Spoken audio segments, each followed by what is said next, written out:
Hello and welcome back to Logical Magic Examining Esoterica. Okay, guys, I have another solo episode for you today, and it does actually pertain to the topic at hand. It does have to do with the worth of solitude within a spiritual journey and why it is so often part of spiritual enlightenment. But before I get started, guys, I have to do the housekeeping because you have to put it at the top. So I'm Elaine. You can find me at therisingmoon.com to book me for a tarot card reading or a life coaching session. In those life coaching sessions, we look at your obstacles towards being in alignment with your divine self, which leads you towards your life's purpose. And sometimes we're just trying to heal. Sometimes it is about making advancements in career. It really is about trying to find the underlying issues and address them and remove them so that you can move forward. You can also find me at Cronecast at the Rising Moon, the YouTube channels. That is where I put the video versions of these particular interviews or discussions. And then I also have a Patreon that has weekly readings, monthly readings. It has a couple of other things. Sometimes we get special messages for our purpose and to try and work as a collective. And it really is about trying to find the way to make the world a better place in the ways that we can, because we all have some way available to us to contribute to the greater good. So that was the housekeeping. Let's start talking about what today's topic is about, which is the Hermit Phase. Sometimes it's called the Hermetic Phase, and that is one of the things that I have been completing as I move towards being a high priestess in celestial angelic magic. And then now I'm also a high priestess for the goddess Kali, who is actually the great destroyer, and she is one of the goddesses of death and time and of birth. Remember, death is a natural phase in life, and from death, not always a literal death, comes rebirth. And that is directly tied to why we are sometimes asked to spend more time alone when we are trying to find our authentic self. And one of the reasons being, and this ties into a series of episodes that I've been doing that really are about trying to teach you how to find your personal power, reclaim your energy, and find your purpose. And it is part of finding your purposeful energy. The point of the hermit phase or of the isolation phase is not so that you go crazy, although we live in a society and we do believe in, from a psychological standpoint, that isolation can be very bad for people. It can contribute to depression. It can contribute to anxiety. When we talk about the hermit phase, it is not complete isolation. You still have contact, you still interact with the world, but it is withdrawing into self for soul searching. And it is to examine your soul to get to know yourself without any outside influences. And that is why it is often asked of people who are taking this journey to spend more time alone than they would like to. And normally there's a lot of pushback at first, because in our society, particularly people who identify as women, are trying to recover from codependency. Now, keep in mind, codependency, you were taught to be codependent. If you live in a patriarchal society, and almost everybody does, you were taught to be dependent on a man, and that your worth was tied to a man, and that you needed a man. And it's not saying you need to be single, but you do need to shed that energy, because it does define who you believe yourself to be within this world. It also defines what you think is possible, even as we have moved towards more and more independence, and we're on the cusp of very likely having our first female president. That as we move towards more and more, we have to shed the old burdens of the past. And that is why there is a pushback from more traditional sectors. And, traditions, by the way, that don't glorify them. They usually have their roots in power and control over the population. They usually exist to control the population in general and subjugate a certain subset of it, whether it's women or people of color, or the rules that are made by power structures are usually about controlling the people within it. The part of a spiritual journey that involves withdrawing into self, and it will sometimes mean the loss of many relationships, as any codependent relationships leave your life. Now, let's look at codependency not as an addiction for a moment, because it's not really an addiction. It is a programmed response to think that you need your identity tied to another to have a firm idea of who you are and your place in this world. That's really what it is. When you lose your personal or authentic identity to an exterior source, you are in a form of codependency. And it's a completely natural and normal thing that was engendered within you. Remember, most of the things that you're trying to heal were things that you were either exposed to or you were taught to believe about self. And your divine connection to your purposeful self is less guided by the constraints and the rules of society, which is not to say that you run around breaking laws, but that you have your own guidance within, which, because it's a divine guidance, actually has a lot of a moral code within it, so that your own moral code will guide you towards what is right for you. And that does involve a need for some isolation and for examining potentially friendships, relationships, even familial ones that you may have to step back from. And you can go low contact without losing a relationship.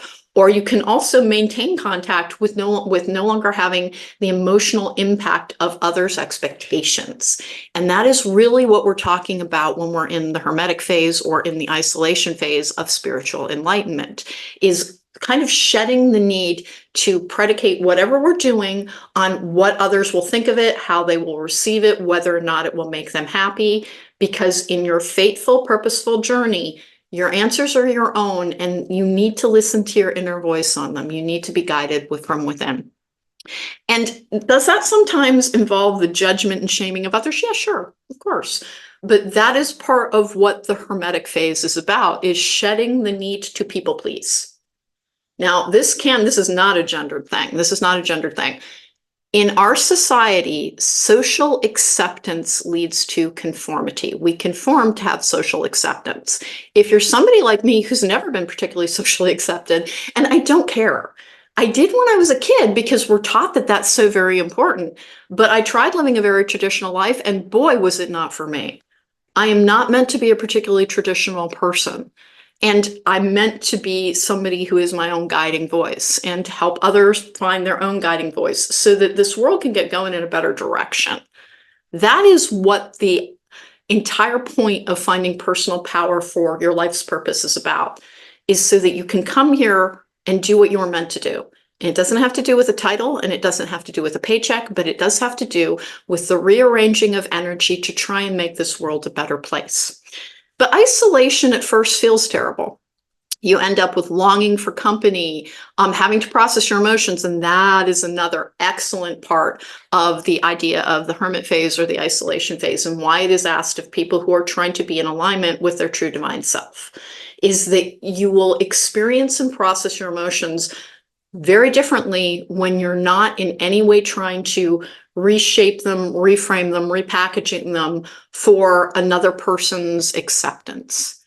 The reason that we're asked to spend a lot of time alone on a spiritual journey is so that we stop judging our own emotions and instead understand them, take care of them. We're never trying to fix our feelings, but what we are trying to do is have them work towards our greater benefit and a greater understanding of self and a greater connection to self and others and to the divine. And a lot of that can really only be achieved by removing the exterior voices to the extent that we can. Now, that does not mean that if you're like, what if I have a 2 and a 4-year-old and a husband? That does not mean that you're precluded from a spiritual journey, but expect a different phase in your life where you will feel a little withdrawn. And you can be, by the way, in a period of isolation while surrounded by others. It's just that you no longer feel understood. You feel like you need to seek more answers. You're drawn towards things that may be more solitary. You feel a pulling away from that kind of collective energy that does have at its root the need to be accepted by a society that has, again, and this is not a sinister thing, it's just a thing. It has at its roots the need to have you produce a particular set of actions and energies to serve that power structure. And it's not working out so well in the world overall. And it's part of the reason so many people currently experienced a spiritual awakening within the last 7 years. Now, why was it the last 7 years? I genuinely don't know. They don't tell me absolutely everything, but there's a lot of people who felt a tremendous seismic shift within their lives as they found that either everything they believed in turned out to be a false construct, which is one of the things that can lead to isolation. And then there's the, self-blame of that. Why didn't I see X, Y, Z? Because maybe it wasn't time, because denial is a protective construct within our psyche. Please remember that part. particularly for anybody who was involved in a relationship with somebody who turned out to not be the person that you thought they were. And that is exactly what happened to me. It genuinely, I superimposed a good person onto my ex-husband, and it was in defiance of a lot of evidence of who he really was. He really valued money, and he did not particularly value people. And I'm the exact opposite. Money is necessary, but it is a tool. It is not the end goal. And then I really value people and trying to help those who have less in this world, because we are never supposed to side with the powerful against the powerless. We're just not. That's, in the karmic justice circumstances, you're not supposed to do that. It does actually give you, and karma, remember, is not rewards nor punishments. It is your lessons, your curriculum for your lifetime. And if you are siding with the powerful against the powerless, you will come back as a powerless person. That is the thing that will teach you about your relationship to power. And it's funny because it doesn't work in a linear fashion either. You can go and join a life that has already occurred as an observer, but you will feel all of it. It's just that you won't have a lot of power to make any decisions. So one of the things that we're doing when we're fighting against power structures that amass them just for power is we're trying to find our own. And that's where isolation or the Hermetic phase or the Hermit phase comes in for people. If you are left with only your own voice, you have to get to know it. If you are left with fewer distractions, with social engagements, things to do, and a lot of people were plunged deeply into this phase during COVID, during lockdown, when they could no longer distract themselves from their inner world. There comes a time when you can't run away from yourself, and that for a lot of people was COVID lockdown. And during COVID lockdown, people began to explore the idea of hobbies, baking, community, all of the things. We were less pressured to constantly swim with the stream, and instead, hey, here's your shovel, and it's time for you to dig your own reservoir. We are always working with the energy that is available to us, and nothing is actually an accident, but not everything is faithful. And how can that work? Because in the course of a lifetime, you might have 6 or 8 fateful events. This is a completely arbitrary number, by the way. It differs from person to person.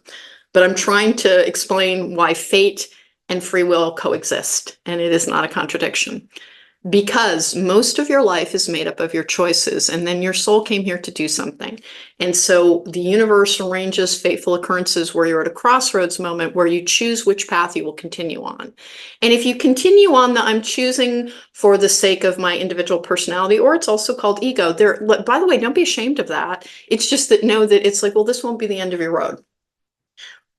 And is it always the end of your road when you go towards spiritual enlightenment? No, but you come back to an easier existence. And that is not the people that you admire. And you're like, the people who have everything, you mean they're more spiritually evolved? No, actually, they're not. They're not facing a lot of challenges.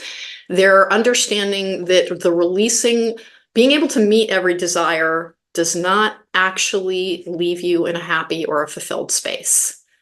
And that is why the Hermit phase exists for so many people as they let go of codependency, which is defined by a desire for an exterior relationship to a person, place, or thing. And it can be your career, and it can be your relationships, or it can be your stuff. And so if you're really, really leaning into a spiritual journey, you may find that you draw further and further back from the things that used to give you pleasure, that you used to desire. They're usually distractions, again, from your inner world. Spending time in a hermit phase, spending time in an isolation phase, you have to figure yourself out. And the thing about figuring yourself out is you can accept yourself while understanding that I have this area of my life I'd like to improve. For me, it will always be my patience because I have an anxiety disorder. When you have an anxiety disorder, you want things over with so you can quit like there's no tension there any longer. I recognize it. I work with it every day. I do pretty well with it. I remind myself patience is peace, patience is power. I'm choosing patience. You can develop an inner dialogue when you're not sorting out the exterior voices as well. And that is, again, one of the reasons that if you're truly on a spiritual enlightenment path, you may actually spend quite a bit of time alone. And then, do you have to remain alone? Are you a monk for the rest of your life? No, that's not how it works. But you will only accept relationships into your life that are authentic to you. You release exterior relationships that aren't serving you a great deal or more easily, which is the really important part for people of any gender. is recognizing that you can forgive somebody entirely for their own struggles, for their own work that they may not be accomplishing, but recognize this person does not involve, that should not be in my life. And there's no animosity, there's no anger, there's no hostility towards that person. There's just an acceptance of that person isn't doing their work and I need to have minimal to no contact with them. But you can release that with love. You can recognize it's like I see you as a human soul with your struggles, and I try to have compassion for your struggles, and I forgive the ways that you've hurt me, but I'm going to release this connection because it's not serving you and it's not serving me, and it's keeping you locked in a poor behavior pattern that will always have the exact same result. It's a Mobius strip. You will, if you undertake the same actions, you will get the same results over and over again. Another point of the Hermetic or the isolation phase is that it breaks a pattern. It breaks all of your patterns. And you eventually have to kind of check in with yourself about what you're guided to do every single day. And it gives you a more authentic place within this world. Even if remember, life's purpose is not necessarily a forward-reaching or a front-reaching energy, meaning you don't have to be in front of others and teaching and guiding. You are simply being guided to do what you're meant to do each day. A very long time ago, it was actually in 2012, I sat down and for a full year, every single day, I meditated and I asked, please bring me my life purpose. What is my life's purpose? Come on, bring it to me. I would like my life's purpose now. Every single day. And at the end of that year, like not a lot had happened. And I thought, well, maybe my life's purpose was to be really nice to like a grocery store clerk who was suicidal that day and I didn't realize it and it made all the difference in their world. Maybe that's what, because that can be a purposeful thing. It's unlikely to be the sole purpose, which I now understand. So having thought that, well, okay, that didn't work, I went back to doing my life. And the universe, I cannot tell you the number of synchronicities and confluence events and serendipity that all came together and rearranged my life and guided it in a completely different path than I thought I was going to inhabit, including doing this, because I am exceptionally introverted. Doing this is not like this is, if you told me in 2012 this is what that would involve, I would have been like, oh no, I don't think it will. And I would have been wrong. And do I enjoy doing it? I love my job. I love the idea of helping people experience life with more joy, with more purpose, feeling more powerful, understanding that our exterior circumstances do not define how we feel about our lives unless we let it. That you can learn to really value your interior experience and the idea that you're learning and expanding and becoming the best version of yourself that you can be, regardless of what kind of car you drive or house you live in. And it doesn't mean that you can't have a nice car and you can't have a nice life. That's not what that means. It means that if all of that were stripped away, you would still be you. None of your identity is pinned to an exterior set of circumstances, whether it's your bank account, your job, your political party, your religious affiliation. You reclaim your identity, take it back for your own, and then connect it to your divine self and ask, what am I to do? And maybe it is as simple as you walk forward kindly and gladly in a world that is more and more likely to be abrupt and unkind to others. Maybe it is that you learn to disconnect from the expectations of others. One of the worst things that happened in our society that was like one of the building pressure, the thing that had to break, was the idea of FOMO, fear of missing out, which controlled other people's actions. If you think about FOMO, it's one of the worst things ever because you're living your life in fear. The fear that you're not doing something that everybody else is. That to me, by the way, always has been a complete, why would you care? But for a lot of people, because we have the need for acceptance engendered into us and programmed into us, that really played on their fear. Now it is going away as people have noticed that it doesn't yield great results. If you spend all of your time chasing other people's dreams and trying to put together a picture that they would approve of, you will often find yourself standing in the middle of a picture that does not give you emotional satisfaction or happiness or resonant joy or connection. That only comes from within. And then your exterior circumstances become what you need. Part of a Hermetic phase as well, if you're really doing it for a spiritual teacher position or to step into a purposeful journey, will often be kind of having to rearrange your life in a more simplistic fashion, to disregard all of the external things once again. So simplicity really interacting with your life. Like one of the things that I did when I moved into this particular place was that, and it was after selling a very, very beautiful house. And this was the only place I could find that would take my very large dog, Oscar. Oscar has since departed this earth, and I'm still so glad that I moved here for him. I just wish he'd had a yard. That really bothered me. But he was very happy and he was very loved. But I was asked to kind of give up a great many material things. And it didn't bother me. That thing where I'm always talking about a house fire that I was in when I was 12, it really did teach me, don't invest too much in stuff. Do not love houses. They cannot love you back. Do not love stuff. They cannot love you back. Do not love cars. It can't love you back. Is to invest your actual love and the worth of your energy and emotion into constructs that give back or you find resonant joy in. And does that mean you can't find resonant joy in a beautiful car? It'll be fleeting. It'll be fleeting. Some people like a really, really nice ride. But during a spiritual journey, you may be asked to pare back because that is, again, an external thing it's a form of self-medication. Materialism is a form of self-medication, trying to heal the pain within with exterior circumstances and possessions. And so part of a hermit phase, part of a spiritual enlightenment phase, may be being asked to simplify your life. And what I started out with was when I moved in here, I have an electric dryer. I did not realize it was a gas hookup here. I move in because I'm by myself. I haven't been this whole time. I move in and I was like, okay, well, I could buy another dryer. Like I'm lucky enough that I could just go out and buy another dryer if I wanted to. But instead, I decided to put clotheslines on my very large balcony.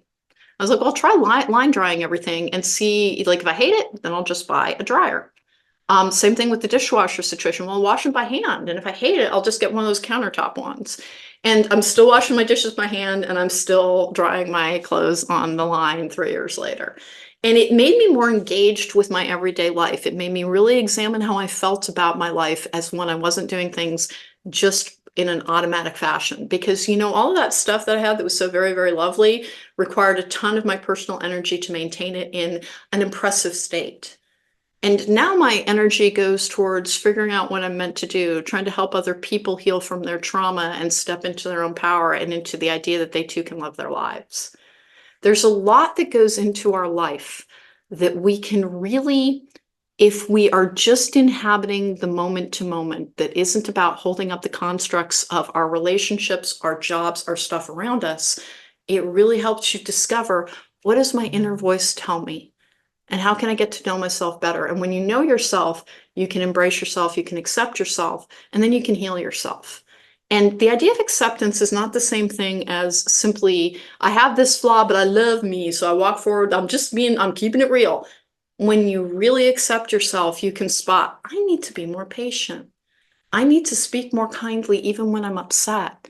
You find the things in yourself that you're like, I would like to improve this. But you think of it as an improvement versus something that you're ashamed of. Almost everything about you was kind of programmed into you by your growing up experience, by your social experience, by a societal experience that tries to teach you who you are and how you are meant to feel about yourself. And the point of spiritual enlightenment is really getting to know your authentic inner world. And it may involve solitude. And you can tell if you really fight against that, if every single part of you says, no, you have something to heal. If you want somebody else to love you, then you have to start by loving yourself enough to be able to hang out with you without a distraction, without somebody else validating your feelings or validating your experience or helping you find the path towards enjoyment and fun.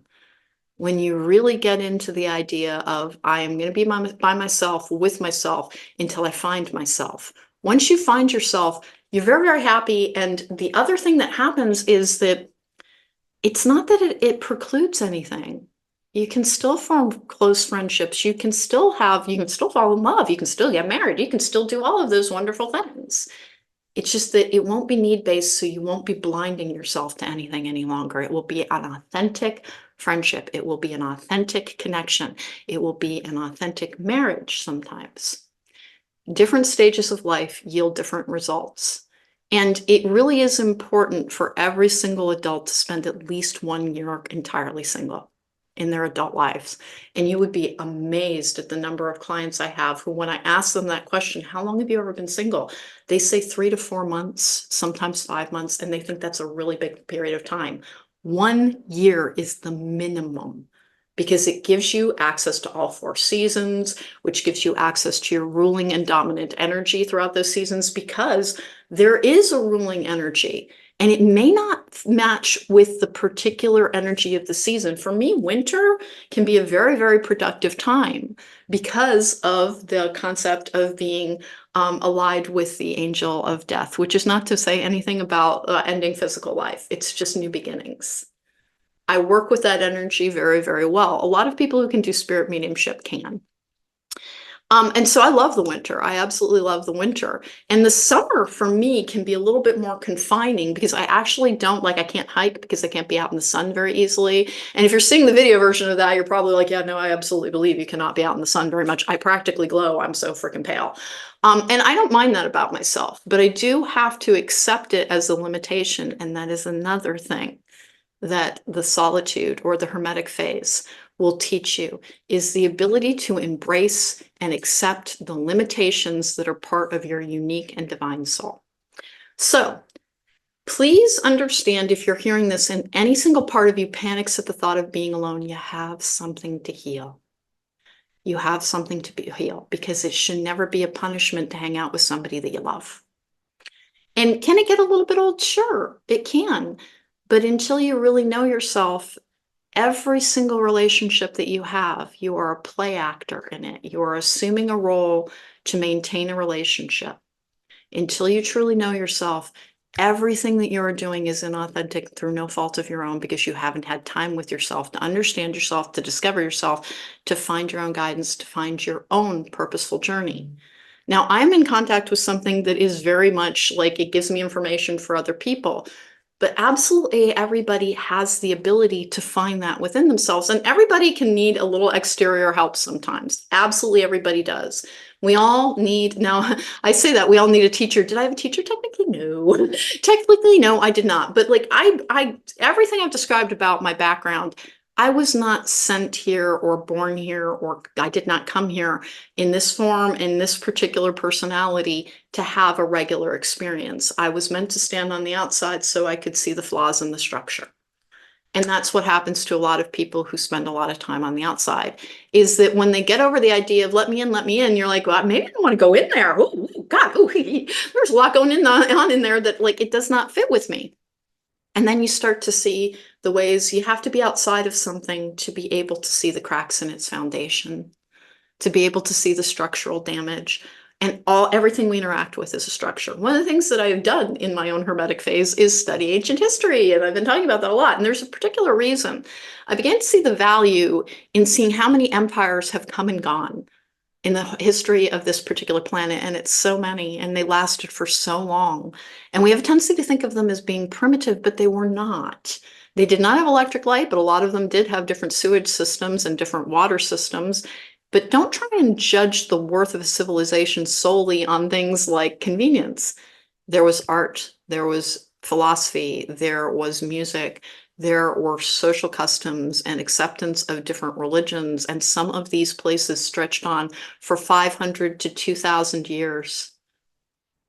Civilizations come and go, and it is part of the reason that you want to find your authentic self instead of defining who you are by the exterior circumstances of something that is actually temporary. No matter how much we invest in it, all things come and go, and that is another part of a spiritual journey, is understanding that literally everything is temporary, including us. And that is not sad.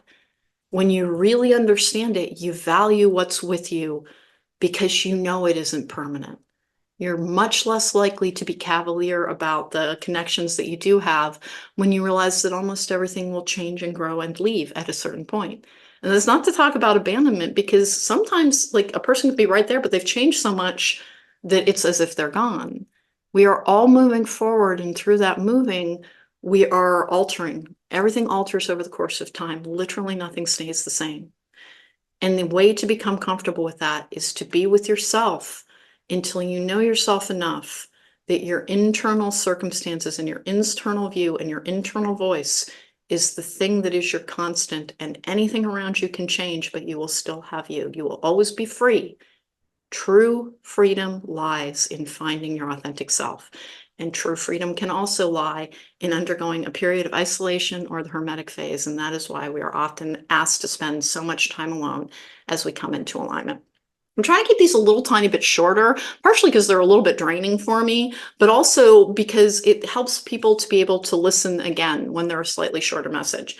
So the Hermit phase and the Enlightenment phase and the Alignment phase are all very centered and grounded in the idea of finding who you truly are and honoring who you truly are without judgment.